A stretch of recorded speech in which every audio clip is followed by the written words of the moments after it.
What's up, world? YouTube. How y'all doing out there? Thank you. I appreciate you tuning in. And you know I love you. Right now, it's a beautiful day. And these past few days have been really beautiful and inspiring for me. So much so that I decided to make a video about, yes, I'm making a video about you, about the sun. And another sungazing video, but I'm gonna focus on two things in this video. I'm gonna talk about what happens to the blood when we see the sun, when we look at the sun, or if we see just daylight. And I'm gonna talk about photosynthesis, like real human photosynthesis. Can we actually photosynthesize just like plants do? Can we absorb the sun and directly make energy just like plants do? Photosynthesis. Yes, we can. We have those abilities. And we make energy in three known ways. Our cells can make, it's actually a backup energy system, but our cells can make energy through fermentation, which does not require oxygen. And we can make energy through respiration, which our mitochondria metabolize oxygen, and they can make energy, and it requires oxygen. And we can make energy through photosynthesis, directly from the sun. And that's what I'm going to talk about. And I guess I'm going to tie these two things together, photosynthesis and the blood, because they operate together.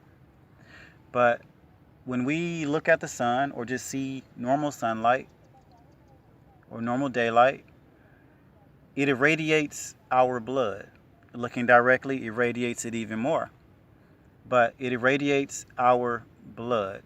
And how does the light irradiate our blood? How does the light get into our blood? It gets into our blood by our red blood cells, because our red blood cells have an iron protein on them called hemoglobin. And hemoglobin is most well known for carrying oxygen. But hemoglobin also carries light. And I'll come back to that in a moment. But for now, I want you to think about, okay, hemoglobin. What is hemoglobin? What is hemoglobin very similar to? In fact, what is hemoglobin almost identical to? Hemoglobin is structurally almost identical to chlorophyll. If you look at both of these, chlorophyll and hemoglobin, which chlorophyll is plant blood, if you compare it to our blood, the hemoglobin in our blood, it's exactly the same. The only difference is that in plant blood, the center molecule is magnesium. In our blood, the center molecule is iron. And the difference between magnesium and iron is that iron has more electrons. Iron can hold more light because photons are attracted to electrons. So iron can carry more energy. So just that by itself should kind of tell you, or let you know, be a big clue that we can photosynthesize, because our blood is almost identical to plant blood. And our hemoglobin, by riding on our red blood cells, can carry light and oxygen to various tissues throughout our bodies. Now, switching gears, let's talk about when our red blood cells, the hemoglobin on our red blood cells, capture light, because they capture light. What are some examples of like what happens like when they capture light? Well, let's think about our arterial blood. Arterial blood is oxygenated blood. It's when our hemoglobin is oxygenated. It has attracted the oxygen. At that point, or that blood, oxygenated blood, gives off a bright red color. So oxygenated blood is a bright red color, but it absorbs strongly in the blue, the green, and yellow spectrum, but gives off a bright red color. So oxygenated blood absorbs strongly in the blue, the green, the yellow spectrum. Blue, green, yellow light. Now, deoxygenated blood, our arterial blood, which doesn't have much oxygen, it absorbs strongly in the green range. And it releases / gives off blue and red frequency or color, which makes it looks darker, or it makes the color different. So those are like the reasons for our differences in the color of our blood, whether it's oxygenated or deoxygenated, because the oxygen, whether it carries oxygen or not, determines what type of light that it can absorb. Now, when our red blood cells travel and take our hemoglobin to our various tissues in our bodies to deliver them, along with the oxygen, deliver the oxygen and deliver the light to the various tissues, it of course delivers oxygen for the mitochondria, so that the mitochondria can do their thing and create energy. They need oxygen, they need electrons. They get the electrons stripped from food through the electron chain transport. But our cells also have a pigment that's very similar to the pigment in hemoglobin that absorbs the light. And those pigments are called cytochromes. So our cells can absorb light. Like our cells can absorb light.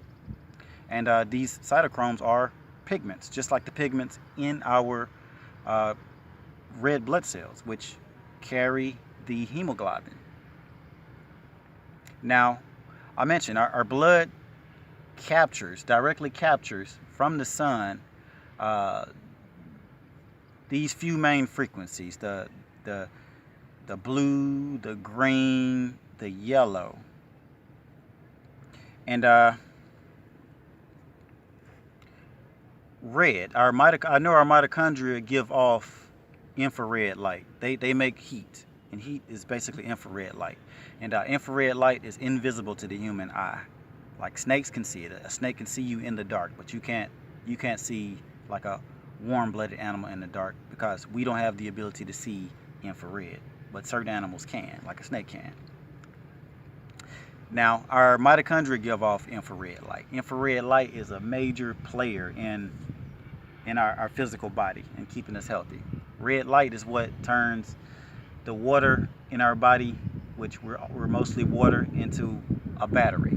It helps separate the charges. So infrared light is probably, if I had to just single it out and give a definitive statement, is the most important light. And it's 42% infrared, or 42% red light in the sun. That should give you a big clue of how important it is.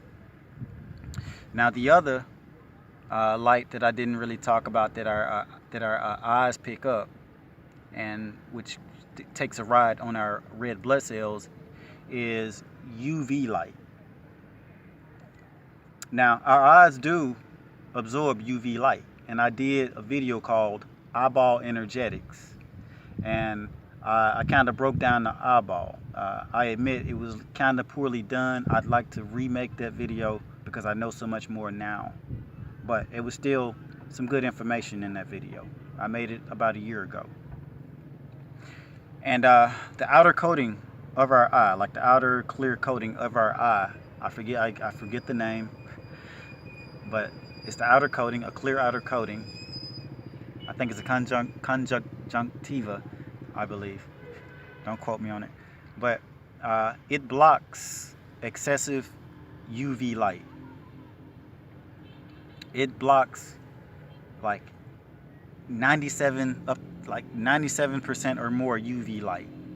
So the remaining amount of UV light that gets through, we use it. We use it for signaling, to tell our bodies to do specific things, to give specific information about our environment so that we can adapt accordingly, so that our biology knows how to deal with its surroundings. Because like a big sign of fitness, one of the biggest barometers of physical fitness is how you can handle your environment. If you can handle your environment well, you're probably really, really, really, really healthy. But where was I going with this? Yeah, I was talking about UV light, seeing UV light. Yeah, and UV light is a major player. It does so many other things. I'm gonna make a video in the future about UV light through the eye, and when I say UV light, I'm talking about in nature's package, in the sun. I'm not talking about anything artificial, anything like that. But I think that's gonna be real interesting, and I'm gonna talk about the brain, and I'm gonna talk about UV light, and it's gonna be real cool. Stay tuned for that. I think it's gonna be good. But yeah, our eyes absorb a very limited amount of UV light. But what does absorb lots of UV light is our skin, the melanin in our skin, or the pigment in our skin. Actually, pigment all within our bodies. The pigments are what absorb the light.